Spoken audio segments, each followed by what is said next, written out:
Brian, we're talking about a Kitchener, Ontario man today who has been arrested. His crime?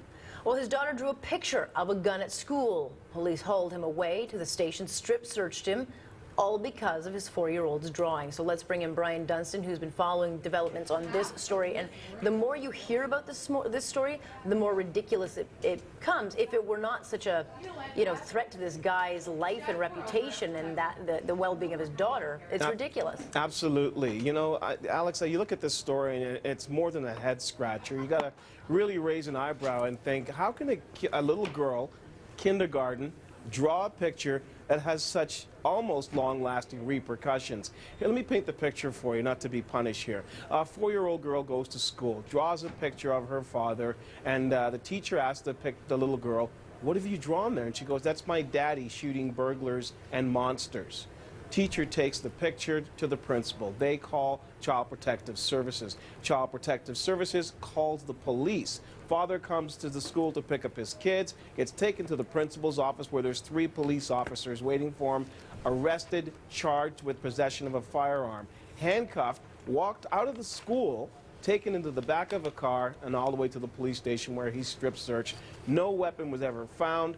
Now, there's some question as to whether their house was searched. That hasn't been determined yet. But the man who was arrested, Jesse Sansoni, only signed a release after he was released. So there's a lot of questions about whether the authorities even had the right to do what they did. But the bottom line here is, how do you take a picture from a 4-year-old girl in kindergarten and extrapolate from that a man is in possession of a firearm? It's a leap of logic that has some people scratching their heads and, as I said up the top, raising an eyebrow.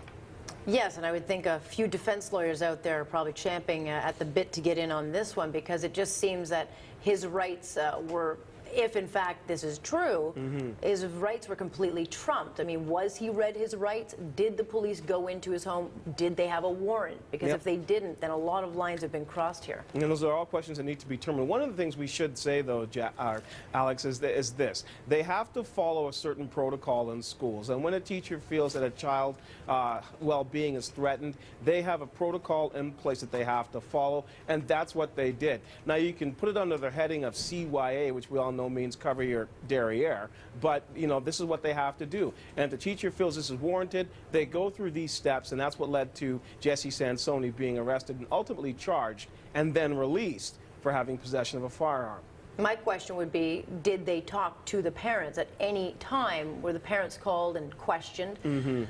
Well, as near as I can determine, Alex, that was never part of the process. They went right to Child Protective Services, who went to the police. Police showed up, and boom, Jesse Sansoni was taken away. Further to this, too, the police went to the home and brought the mother with their 15-month-old child, who was already at home, to the station. The children were taken and questioned. The mother was sitting there not knowing what was going on. All she knew that her husband was in custody and charged with something. She was unsure.